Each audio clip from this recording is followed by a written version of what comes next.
warahmatullahi wabarakatuh. Saya Asmi Jayawati, mahasiswa PPG LPTKIAIN Metro Bat 1 tahun 2025, mengajar di SMA Negeri 1 Abung Selatan, Kabupaten Lampung Utara, mata pelajaran Pendidikan Agama Islam dan Budi Pekerti. Wassalamualaikum warahmatullahi wabarakatuh. Assalamualaikum warahmatullahi wabarakatuh.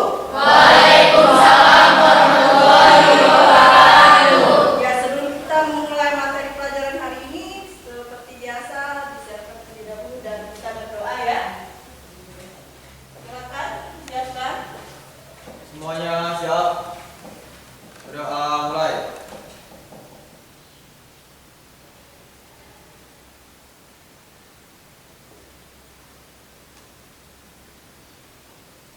Berdoa selesai.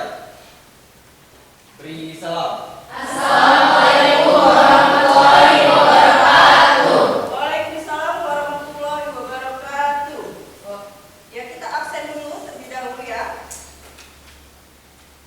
Alika, Hadir Bu. Amelia, Hadir Bu. Amar, Hadir. Anggun, Hadir Bu. Aulia, hadir Bu. Reja, Hadir, Bu. Yosi.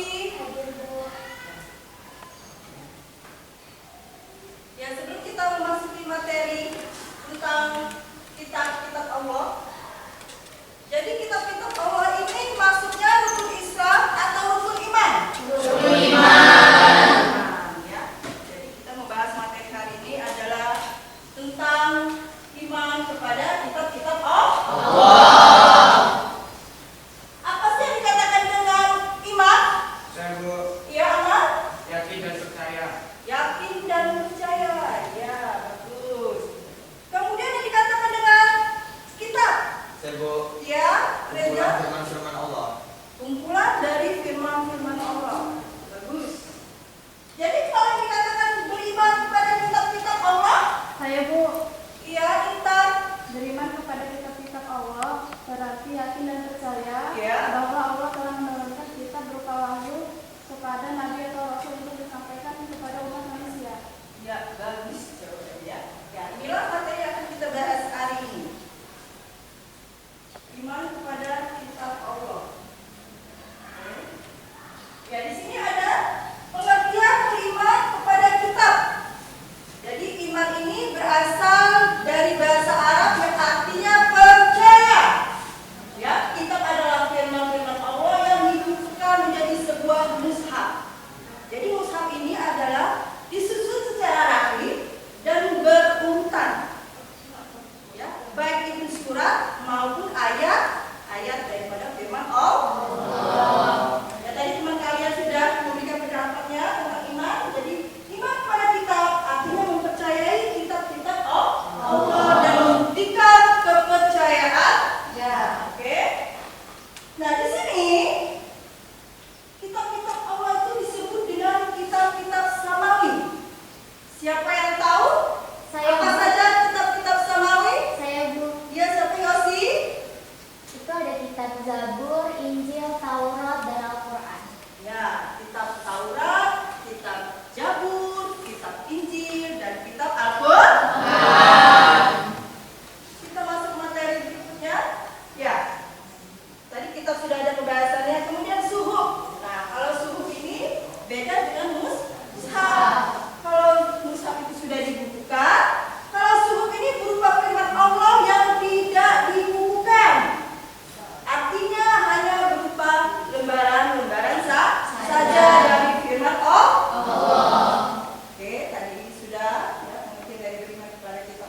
adalah bahasa yang digunakan oleh kaum Bani Israel. Kenapa bahasa Ibrani? Karena pada saat itu Nabi Musa diutus oleh Allah Subhanahu wa taala untuk berdakwah di kalangan kaum masyarakat Bani Israel. Makanya menggunakan bahasa Ibrani. Ya, umat yang menerima adalah Yahudi. Ya, kemudian kitabnya berisi 10 perintah Tuhan. Siapa yang tahu isi dari kitab Taurat? Saya, Bu. Ya, Alika? Yang pertama, tiada Tuhan selain Allah Subhanahu wa taala. Yang kedua, janganlah menyembah berhala. Yang ketiga, jangan mempersekutukan Allah. Yang keempat, mensucikan hari Sabat atau hari Sabtu. Dan yang kelima adalah menghormati kedua orang tua. Cukup. Ada yang bisa menambahkan? Saya, Bu. Iya, Cynthia. Jangan membunuh, jangan berzina, jangan mencuri, jangan bersumpah palsu, dan jangan menginginkan hak orang lain. Ya, itu adalah kitab Taurat berisi 10 perintah Tuhan. Kemudian pertanyaan diterima di atas bukit Tur Sinai. Ya, di Gunung Sinai. Jadi dia diterimanya di Tur Sinai. Kemudian berlaku abad 12 sebelum Masehi. Ya. Lanjut. Kedua adalah kitab Zabur. Ya, kitab Zabur ini diturunkan kepada Nabi Daud alaihi salam. Bahasa yang digunakan adalah bahasa Kipti. Ini bahasa yang digunakan oleh masyarakat Mesir. Ya. Kemudian umat yang menerima adalah umat Yahudi. Berisi tentang zikir, nasihat, hikmah, dan tidak mengandung syariat atau hukum. Tempatnya diturunkan di Yerusalem atau Yerusalem. Berlaku sejak abad 10 sebelum Masehi. Kita masuk ke kitab berikutnya. Ya, ini adalah kitab Injil. Diturunkan kepada Nabi Isa alaihi wassalam. Bahasa yang digunakan adalah bahasa Suryani. Ini adalah bahasa yang digunakan oleh masyarakat Yunani kuno. Umat yang diajak atau ada umatnya adalah umat Nasrani. Ya, dan sekarang biasa Nasrani itu adalah agama Kristen. Isi kitab. Nah, isi kitab dari kitab Injil ini ada 3. Yang pertama, mengesahkan Allah. Kemudian tidak menyekutukannya. Dan yang ketiga, ada yang menerangkan di kitab Injil ini bahwa nanti akan lahir seorang nabi sebagai nabi terakhir dan penutup. Ya, itu dijelaskan dalam kitab Injil, yaitu Nabi Muhammad Sallallahu Alaihi Wasallam. Diturunkannya di mana? Ini diturunkannya di Yerusalem atau Yerusalem. Berlaku sejak 1 Masehi sampai 610 Masehi. Lanjut ya. Yang keempat adalah Al-Quran.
dan ada tentang ilmu Pengetahuan. Jadi ruang lingkupnya cukup luas dalam isi kitab Al-Quran. Ya. Tempat diturunkannya, jadi tempatnya ini 13 tahun di Mekah dan 10 tahun di Madinah. Jadi 23 tahun. Tepatnya 22 tahun, 2 bulan, 22 hari. Al-Quran ini diturunkan secara berangsur-angsur, tidak sekaligus. Yang pertama itu diturunkan di Gua Hira. Ya, di saat Nabi di Gua Hira sendiri, dia mendapatkan wahyu melalui malaikat Jibril, tepatnya pada tanggal 17 Ramadan tahun 610 Masehi. Dan surat yang pertama kali diturunkan adalah surat Al-Baqarah ayat 1 sampai 5. Itu wahyu yang pertama diturunkan. Ya. Kemudian wahyu yang kedua itu diturunkan pada saat Nabi Muhammad sedang melakukan haji wada. Haji wada ini adalah haji terakhir atau haji perpisahan. Tepatnya pada tanggal 9 Dzulhijjah tahun 10 Hijriah. Ya, di Padang Arafah. Nah, setelah mendapatkan wahyu, beberapa hari kemudian wafatlah Nabi Muhammad SAW. Dan peristiwa turunnya Al-Quran ini disebut dengan peristiwa Nuzul Quran. Ya. Nah, berlakunya sejak 610 sampai hari kiamat. Ya, yang menjadi kitab suci umat Islam. Jadi ini menjadikan pedoman hidup kita. Ya, karena mengandung peraturan, ketentuan, ya, untuk semua kitab-kitab Allah. Ya. Lanjut. Keistimewaan Al-Quran sebagai pembenar kitab-kitab sebelumnya. Nah, berarti Al-Quran ini kan kitab terakhir yang diturunkan. Kenapa dikatakan pembenar? Karena dia melengkapi dan mempertegas ajaran-ajaran pada kitab-kitab sebelum Al-Quran. Ya. Keberkahan bagi yang membacanya sudah pasti. Kalau kita membaca Al-Quran, ya, kita mengamalkannya akan membawa keberkahan dalam kehidupan dunia dan akhirat. Membuat daya tarik orang yang beriman untuk mempelajarinya. Jadi kalau orang yang beriman itu selalu berusaha mempelajarinya, mengamalkannya. Ya, setiap hari dicoba di rumah, paling tidak setiap habis maghrib kita membaca Al-Quran. Ya, untuk setiap harinya. Ya, itu salah satu cara kita mencintai Allah. Memberikan ketenangan jiwa. Ya. Jangankan kita membaca, oleh mendengarkan kadang-kadang dengan lantunan Al-Quran membuat jiwa kita menjadi tenang, damai. Yang tadinya banyak keluh kesah, ya, akhirnya menjadi tenang. Memberi syafaat pula di hari kiamat. Ya. Dengan mengamalkan Al-Quran, insya Allah kita akan mendapatkan syafaat atau pertolongan kita di hari kiamat. Ya. Terjaga keasliannya dari perilaku orang-orang jahat. Ya. Jadi tidak ada satupun manusia yang bisa meniru keaslian Al-Quran atau memasukkan Al-Quran. Jadi keaslian Al-Quran tetap terjaga. Sampai di sini ada yang mau bertanya? Jelas dengan penyampaian yang disampaikan? Jelas. Ya. Jadi kalau sudah jelas dan tidak ada yang bertanya, sekarang kita bagi tugas kelompok. Ya. Jadi setiap kelompok meringkas satu materi kitab. Kelompoknya dibikin menjadi 4 kelompok. Kelompok 1 membahas tentang materi kitab Taurat. Kelompok 2 membahas materi kitab Zabur. Kelompok 3 membahas materi tentang kitab Injil. Dan kelompok 4 membahas materi tentang kitab Al-Quran. Ya, Ibu Kia.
teman kalian kelompok 1.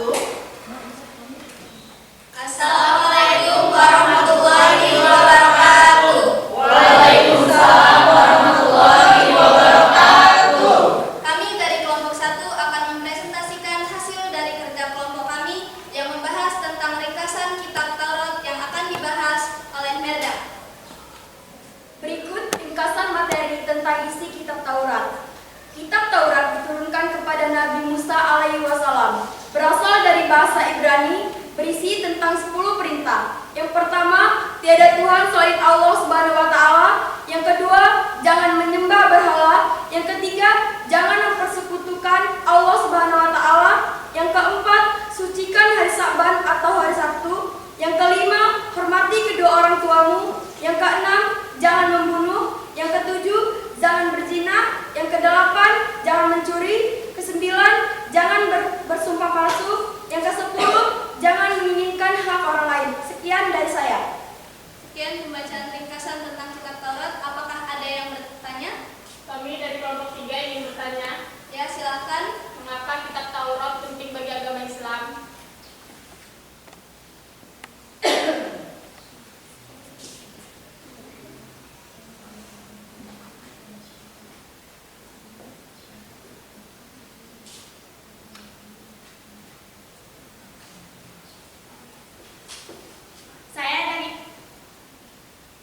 Saya akan menjawab pertanyaan dari kelompok 3.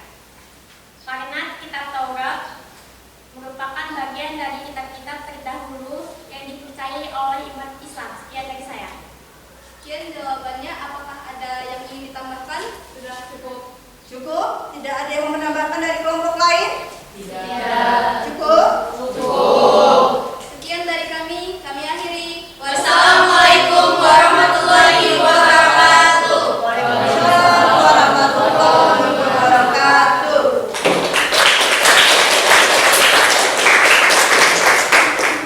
Ya, dipersilakan untuk kelompok 2 mempresentasikan materi kitab Zabur.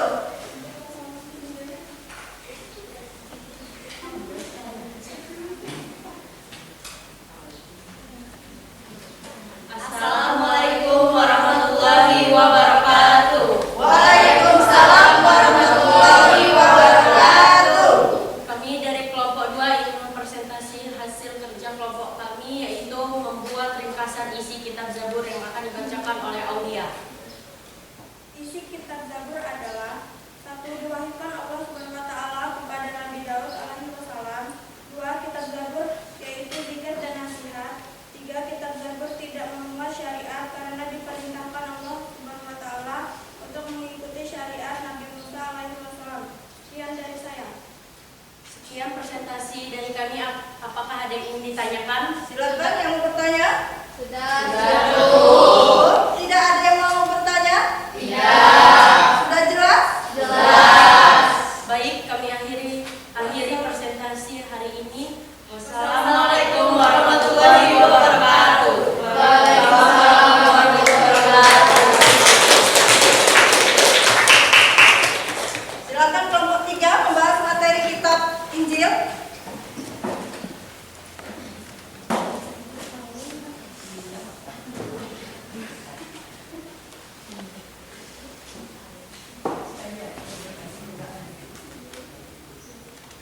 Assalamualaikum warahmatullahi wabarakatuh. Waalaikumsalam warahmatullahi wabarakatuh.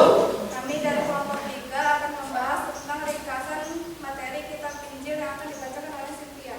Ringkasan materi mengenai kitab Injil yaitu kitab Injil diturunkan kepada Nabi Isa alaihissalam, membuat perintah agar manusia mengesahkan Allah Subhanahu wa taala dan tidak menyekutukannya. Dalam kitab Injil juga menjelaskan bahwa di akhir zaman akan lahir nabi yang terakhir, yaitu Ahmad atau Muhammad. Sekian dari saya. Apakah ada yang ingin ditanyakan? Cukup? Tidak ada yang mau bertanya dari kelompok lain? Tidak. Jelas? Jelas. Sekian presentasi dari kami akhiri. Wassalamualaikum warahmatullahi wabarakatuh. Waalaikumsalam warahmatullahi wabarakatuh. Ya, kelompok 4 silahkan maju. Materi tentang kitab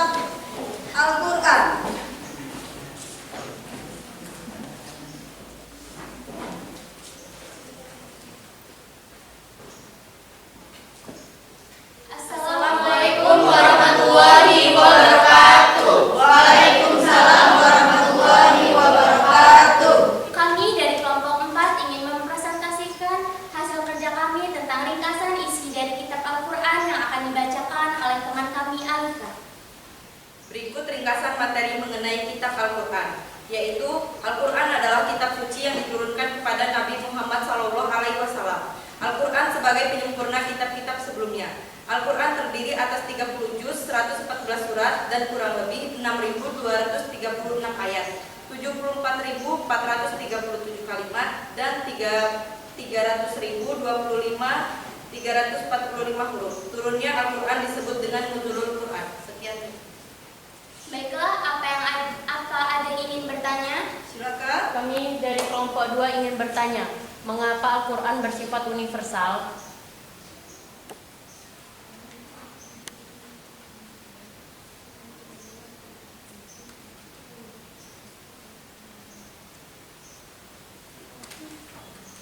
Saya akan menjawab pertanyaan dari kelompok 2. Karena Al-Quran ditujukan untuk seluruh umat manusia, bukan untuk kelompok atau golongan tertentu, di mana kitab menjadi pedoman bagi semua umat manusia. Baiklah, sekian jawaban dari kami. Apakah ada yang ingin menambahkan? Ya, silakan kelompok lain kalau ada yang mau menambahkan. Sudah Cukup. Cukup untuk kelompok 2 jawabannya. Cukup. Ya. Sekian adalah presentasi dari kami. Wassalamualaikum warahmatullahi wabarakatuh. Waalaikumsalam warahmatullahi wabarakatuh.